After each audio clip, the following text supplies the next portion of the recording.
One more session before I get off the stage and actually sit in the audience with you. Our next speaker has literally written the handbook on mobile marketing growth, sharing the mobile strategies that will help you build meaningful experiences with your customers. Can you welcome to stage Branch CEO Mada Seghete?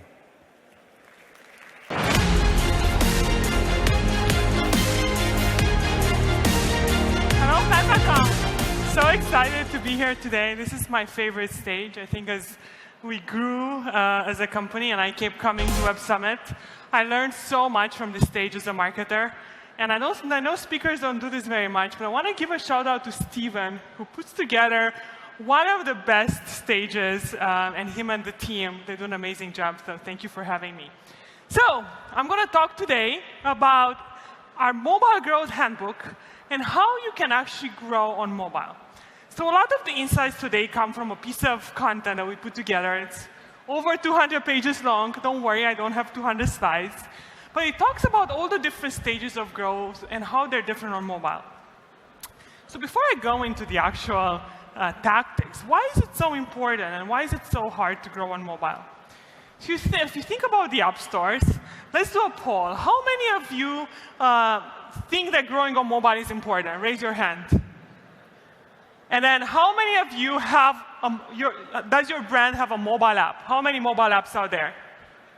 Just look around. Look around how many people raise their hands just in this room. If you think about the app stores, there are over 5 million apps across just iOS and Android. So if you're starting and you're trying to grow your app, it's going to be hard. And if you think about the numbers, there's something called a power law of adoption. And this happens everywhere. You know, the big guys have more money, so it's easier for them to stay at the top. But it happens even harder, it's even harder to do that on mobile, where actually, and this graph is actually on a log scale, Facebook and Skype and the top 10 apps have so many more users than the little ones. And this was about a year ago. And this app, Pixable, who was actually, out of 5 million, it was number 1,000. Even they ran out of business because the big guys have the money and they can get new users. So that's why it's so important. And if you think about the top 10 apps, they have 85% of in-app time, versus all the other millions of apps only have 50%. So what does that mean for you? It means that if you have a mobile app, you can't just focus on the app. You have to think cross-platform. You have to maybe acquire users on the web and then get them into your mobile app. And if you think about cross-platform users, but the other users, they have a much higher, it's not just easier to acquire them, but they have a much higher retention rate. And the more time that passes since acquisition, the bigger the gap becomes between the single-channel user and the cross-platform user.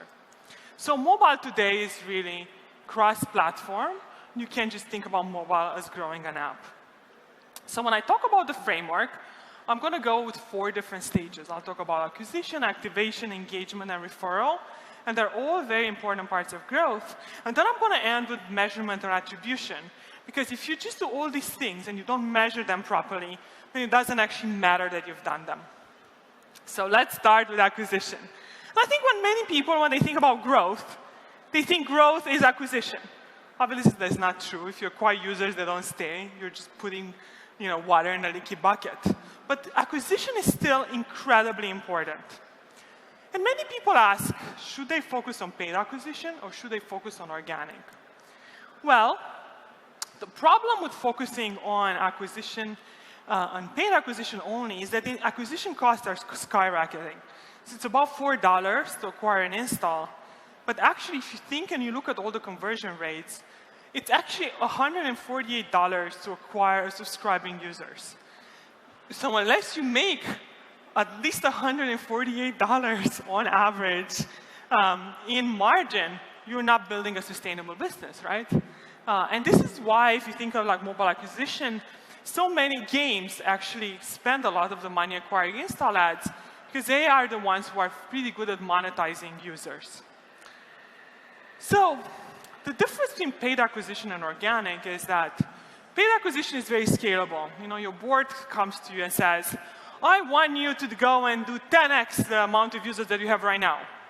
You can't go and 10x your organic users overnight. There's nothing you can do there. That's something that takes longer to scale. But you can go and spend 10 times as much as you're spending today and get 10 times as many users. But there's a problem with that. And the problem is the retention of those users is much, much lower than people who come from referrals or smart banners on your website. And if you look at day 28, the difference is huge. And this comes from data that we put through all the 40,000 apps that use Branch. So this is across apps in different verticals and across both iOS and Android. So the other thing that's very interesting, and it's not even if you look at retention, but even if you look at click-to-purchase rate, and you compare this by acquisition channel, and we did this, we are the link that takes people inside apps, so we could actually measure this. So we looked at links that are using ads, email, smart banners on the brand website, and referrals. And the click-to-purchase rate becomes way, way less in ads.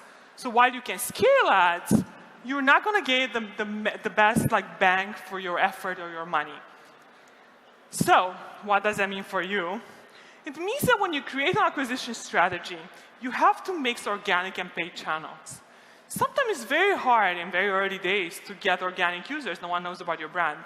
So it's important to spend money to get and seed your company. And I remember when we were doing the app for Branch, I spent all the money that we raised $50,000, and I spent it all on ads to get our initial users. And then we played with referrals and sharing to see if we can actually get those users to share and grow on organic. But you can't just focus on ads. You have to mix your strategy together. And no one channel is perfect. There's always, I remember my co-founder, Alex, always used to say, but you're going to find that one perfect channel. Just test and find the one and then scale that. That's a myth. There is not one channel. You have to mix them all together. Even when I look today at Branch, we get people from events and SEO and paid and all of them together. And they all add up to a good marketing strategy. But if you just focus on one, that's not going to work. 2, I think it's important, especially on mobile, to create a strategy that mixes web and acquisition channel together. Everything that we've seen over and over again, it's that it's incredibly expensive and hard to acquire users in app, and they actually don't convert as well because you're just showing them the app. Versus on the web, you can actually take advantage of things like SEO when people are searching for a specific piece of content, get them to a website, but then you convert them into your app. So if you look at what performs the best, we've actually seen that smart banners perform much better than ads and much better than acquiring an in-app or email. So these are users that come on your mobile website, and then you convert them into the app. But one thing that we found that I think is also very interesting is that depending on the type of banners that someone uses from their mobile website into their app, there is a huge difference in people who use static banners and people who use targeted banners. So this is an example of Rent the Runway, and there's 2 different banners depending where someone comes from. If they come from search, they show them a little banner that just says, get the app. Versus if someone is a user that they've had for a while and they're already registered, they show them a really big banner. And the brands that actually personalize the banner and use tactics and show different types of banner depending on who the user is and where they come from, actually saw the view to install rates more than double. Which I think is pretty incredible, that just by personalizing the banners, you can double your conversion rate from your app into the app. The other thing that's important as you think about acquisition is you should leverage emotion into your ads and into the way you do acquisition. And this is something that's not, I do all these talks about virality, and people always say, virality is all about incentives. But the data actually shows that what drives a lot more virality than incentives is actually emotion. And there are 2 types of emotion. There are arousing emotions and passive emotions. Arousing emotions like anger, joy, curiosity, those are things that actually drive virality and drive people to click. The other thing is positive versus negative emotions. Positive emotions actually drive more shares. If you make someone feel good in an ad, they will, they're more likely to share it.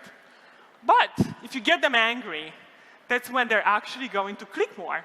And you can test this. You can run ads and try to have a message that produces anger and one that produces joy. And I did that with $20 and some Facebook ads. And the anger did a lot better. OK, so that's all about acquisition. But now that you acquire the users, what's next? It's activation. You can't just acquire them if you don't get them to actually sign up for your product, give you your email. So if you think of activation, we asked mobile executives what they focus in 2018. And it's really interesting. A lot of them focuses on UX and UI. So it's all about that first experience in the app. But there's a lot that also focus on marketing tactics to help with activation. Push notification, using emails, deep linking, things like that to actually give people that best experience. Think about it as dating. This is, your first experience with the app is the first date. And if you screw up the first date, there's not going to be a second date, right? So it's the same with the first experience in the app and the first impression you give someone.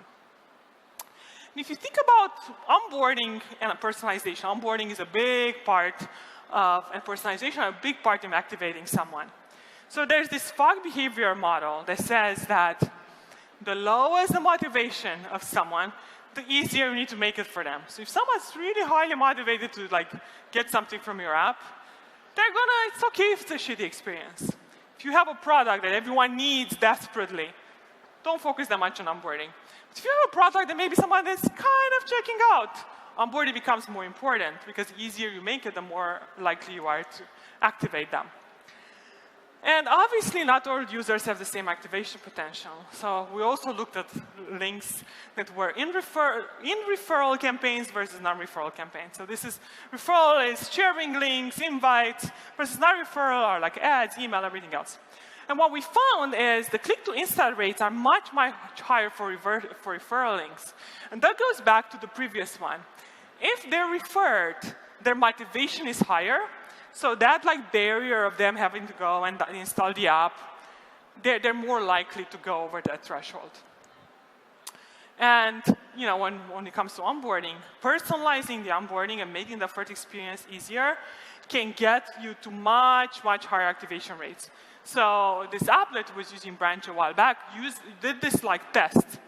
And they did, if someone came to the app, they got the regular onboarding screen that just showed them the app and a button that says, go use Facebook. And then others came from sharing links, and they actually got a personal invite with the face of the person that invited them. And the likelihood of them signing up and giving their email, it increased by 78%. So the increase, I think it was from something like 30% to 50%, just by personalizing that first screen that someone came from. OK, activation. Now you've activated them, and now you're going into engagement. And one thing, very important thing that you think about engagement is that engagement also changes depending on time of the day, and it's very much cross-platform. So in early morning, someone wakes up, they check their phone. During the day, they're a lot more likely to engage on desktop. They're probably at work. And in the evening, they come home and they use the tablet, and then they use their phone right before they go to bed. So thinking about how you can create a customer journey that's cross-platform becomes very important when you think about engagement. And if you think about retention rates, that's also something that over time decreases. And it's something that when you measure these retention rates, you can't just look at are you re-engaging people right now, but are you re-engaging them over a 30-day period? So what are things that work with engagement? Well, this is another survey that we did. And we found that push notifications, it makes sense for apps, mobile, it makes sense that people use them. But the other one that's very interesting, it's actually emails. So although a lot of people turn off their push notifications, they get annoyed. And email is the way to get them to engage and re-engage again. I run these mobile growth meetups, and I ask always the people on panels, what's the best tactic for engagement and re-engagement? And they always say email, and surprisingly enough.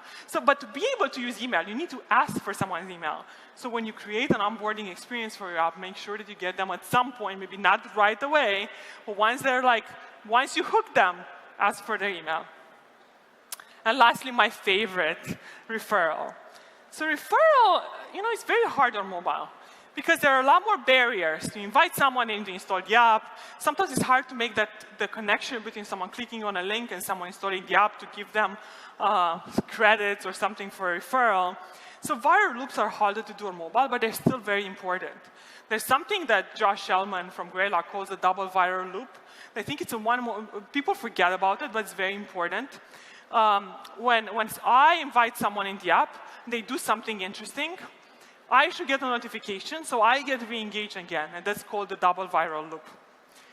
And the other thing that I saw, I looked at a lot of customers that use Branch for building their referrals, and most of them use just simple incentives. Invite a friend and get $20 off. Invite a friend and get $5.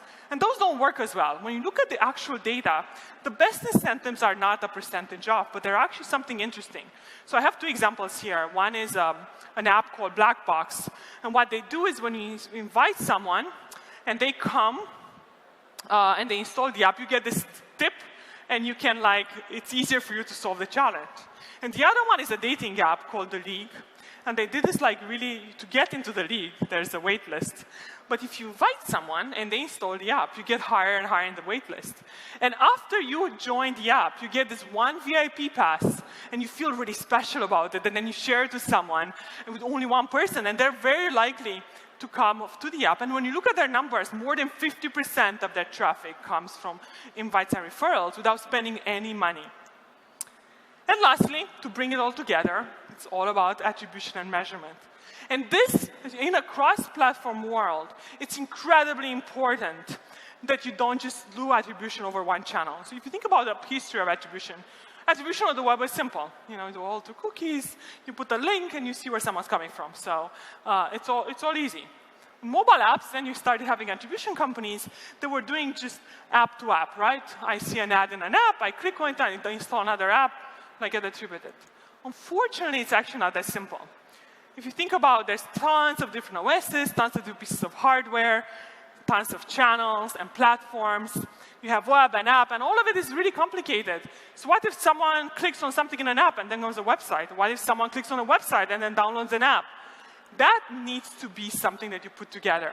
So when you build an attribution, when you choose an attribution provider, make sure that it's actually cross-platform, and it actually ties these identities of people across web and app into one, and gives you attribution across channels and platforms. So I'm going to end with 3 lessons. Number 1, make sure that you build cross-platform. Number 2, personalize. And it's really important when you think about personalization. Personalize your acquisition, show different ads to people in different verticals. It's important when you personalize your engagement strategies. Personalize it all. And last, don't just do paid.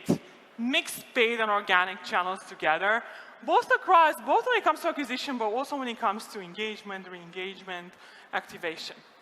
So with that, I hope you guys learned something interesting today. If you want to see the whole handbook, it's free and you can go and download it. But thank you so much for having me.